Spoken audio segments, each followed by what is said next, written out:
जिंदगी में हम सब ने कभी ना कभी ट्रैफिक जाम का सामना जरूर किया होगा, फिर चाहे वो मिनटों का हो या घंटों का। लेकिन आज जिस ट्रैफिक जाम के बारे में हम बात करेंगे उसको जानकर आप हैरान रह जाएंगे।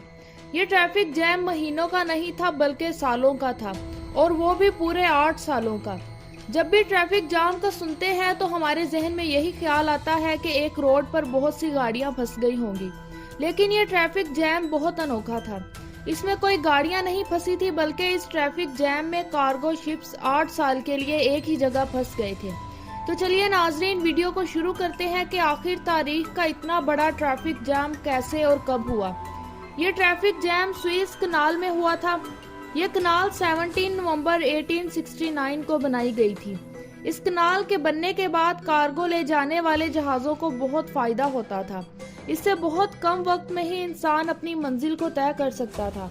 सुएज कनाल यूरोप और एशिया के दरमियान तजारती मामलात के हवाले से बहुत अहम किरदार अदा करता था। जब यह कनाल नहीं बना था तो बहरी जहाजों को बहुत लंबा सफर तय करना पड़ता था। तिजारत करने वाले मुल्कों के लिए सुएज कनाल बहुत मुफीद था। इससे इनको तेल की भी बचत होती थी और तजारती मईशत में भी बहुत ज्यादा फायदा होता था। इस रूट पे सफर करके हर बहरी जहाज 10,000 किलोमीटर का फासला बचा लेता था। इसके अलावा अफ्रीकी समंदरों में पाए जाने वाले बहरी लुटेरों, जो बहरी जहाजों से लाखों डॉलर्स की चीजें लूट लेते थे, इस रास्ते की वजह से वो भी महफूज हो गए थे। सुएज कनाल ने इन कार्गो शिप्स को न सिर्फ बहरी लुटेरों से बचाया है, बल्कि इनको एक शॉर्टकट भी फराहम किया है। इससे इनका वक्त भी बच जाता है। यह वाकया है 17 जून 1967 का, जब 15 कार्गो जहाज सुएज कनाल के मेडिटेशन साइट से दाखिल हुए थे। इन शिप्स को कनाल क्रॉस करने में सिर्फ 12 घंटे का वक्त लगना था, लेकिन आज ऐसा नहीं होने वाला था। इस जहाज में बैठे लोगों को नहीं पता था कि इनका ये घंटों का सफर महीनों में नहीं बल्कि सालों में बदलने वाला है। ये वो वक्त था जब इजिप्ट और इसराइल के आपस में ताल्लुकात बिल्कुल भी ठीक नहीं थे। इनके दरमियान पहले से ही कुछ तनाजात चल रहे थे और दोनों मुमालिक खुफिया तौर पर एक दूसरे के खिलाफ जंग की तैयारियां भी कर रहे थे। इसराइल के बॉर्डर से सुएज कनाल तकरीबन 200 किलोमीटर दूर था। इस सारे हिस्से को सिनाई पेनिनसुला कहा जाता है। ये जहाज इसराइल और इजिप्ट दोनों से बहुत दूर थे, इसीलिए इन कार्गो शिप्स में बैठे लोगों को कोई टेंशन नहीं थी। ये वही दिन था जब अचानक जंग शुरू हो गई। इसराइल फौज ने मिस्र पर अचानक हमला कर दिया। जंग शुरू हो गई थी और 1 घंटे के अंदर अंदर सुएज कनाल के पास बहुत से रॉकेट आकर गिरने लगे। जंग की वजह से इन कार्गो शिप्स को बहुत नुकसान हुआ। सूरत हाल को मद्देनजर रखते हुए मिस्री फौजियों ने सुएज कनाल को दोनों तरफ से बंद कर दिया।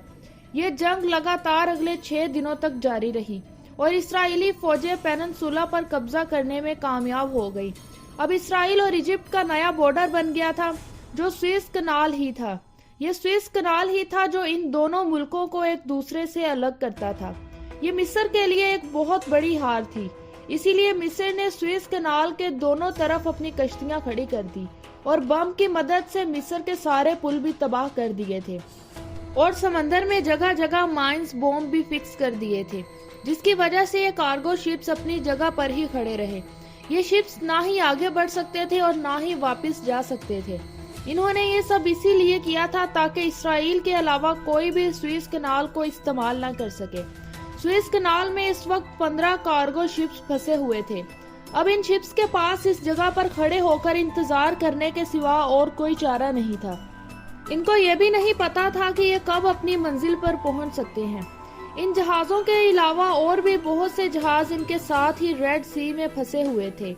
ये सब कार्गो शिप्स इसी उम्मीद में थे कि शायद मामला सुलझ जाए, लेकिन मामला सुलझने की बजाय और भी ज्यादा बिगड़ गया।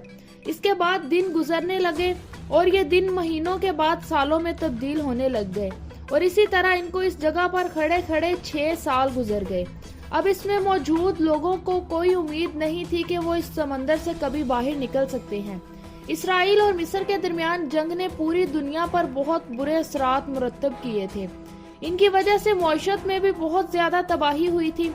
जो कार्गो शिप सुएज कनाल को इस्तेमाल करके मिडल ईस्ट तक जाते थे, अब इनको वही लंबे रास्ते की तरफ से जाना पड़ता था और इनका वक्त पहले से भी ज्यादा लगता था। اس جنگ کی وجہ سے جہاں پوری دنیا کو نئے چیلنجز کا سامنا کرنا پڑا تھا، وہاں دوسری طرف ان شپس میں موجود لوگوں کو بھی بہت پریشانیاں اور مصیبت کا سامنا کرنا پڑ رہا تھا۔ جب شپنگ کمپنیز کو پتہ چل گیا کہ یہ مسئلہ اتنی جلدی ختم نہیں ہوگا تو انہوں نے اپنے عملے کو واپس بلا لیا اور شپ کی حفاظت کے لیے ایک ایک شپ پر 10 لوگوں کو چھوڑ دیا۔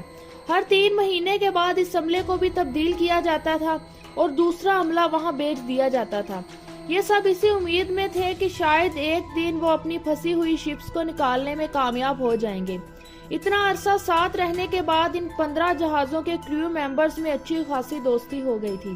انہوں نے خود کو اس ڈپریشن سے نکالنے کے لیے کچھ ایکٹیویٹیز کا بھی انتظام کر لیا تھا۔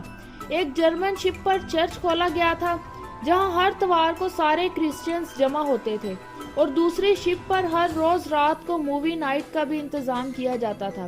زیادہ وقت گزارنے کی وجہ سے ان میں دوستی اور بھی زیادہ بڑھ گئی تھی۔ برٹش شپ پر پول، پارٹیز اور فٹ بال بھی کھیلا جاتا تھا، اس سے ان کی ٹینشن کم رہتی تھی۔ انہوں نے لیک کے بیچوں پر اولمپکس کا بھی انتظام کیا تھا، جن کو بیٹر لیک اولمپکس 1968 کا نام بھی دیا گیا ہے۔ دن گزرتے جا رہے تھے لیکن یہ بحری جہاز اپنی جگہ پر ہی کھڑے تھے۔ ان ایکٹیویٹیز کی وجہ سے ان کا وقت آسانی سے گزر جاتا تھا۔ اتنے سال ایک ہی جگہ پر رہنے کی وجہ سے صحرا سے آنے والی مٹی ان جہازوں پر جمنا شروع ہو گئی تھی۔ ان شپس کا اس لڑائی سے کچھ لینا دینا نہیں تھا، اسی لیے انہیں کوئی نقصان نہیں پہنچا تھا۔ انہیں وقت پر ہی کھانا مل جاتا تھا۔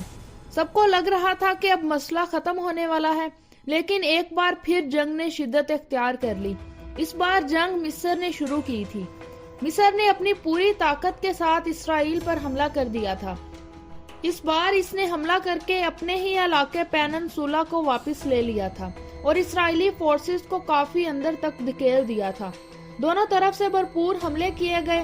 آخر کار 1973 کو دونوں ممالک کے درمیان سیز فائر ایگریمنٹ ہوا اور دونوں ممالک نے اپنی اپنی فورسز کو واپس بلانا شروع کر دیا۔ 6 سال سے شروع جنگ اب ختم ہو گئی تھی، لیکن ان کارگو شپس کے لیے یہ جنگ ابھی بھی ختم نہیں ہوئی تھی، کیونکہ مصر نے سمندر میں جگہ جگہ مائنز بوم فٹ کیے ہوئے تھے، اسی لیے یہ جہاز اپنی جگہ سے ہل بھی نہیں سکتے تھے۔ مائنز بومز کی وجہ سے کارگو شپس کا یہاں سے نکلنا ناممکن تھا۔ اس کنال میں سے مائنز بوم کو نکالنے میں تقریباً 2 سال کا وقت لگا تھا۔ جب سمندر کو ان بوم سے کلیئر کر لیا گیا تو 8 سالوں کے بعد سوئس کنال کو پھر سے کھولا گیا تھا۔ اتنا عرصہ ساتھ رہنے کے بعد ان شپس کا اب سوئس کنال کو چھوڑنے کا وقت آ گیا تھا۔ جب یہ شپس واپس 8 سالوں کے بعد اپنے ملک میں گئے تو ان شپس کا دھوم دھام سے استقبال بھی کیا گیا۔ پورے 8 سال ٹریفک میں رہنے کے بعد سوئس کنال سے ٹریفک کو بحال کر دیا گیا۔ اتنا بڑا ٹریفک جام نہ ہی آج تک تاریخ میں ہوا تھا اور نہ ہی ہونے والا ہے۔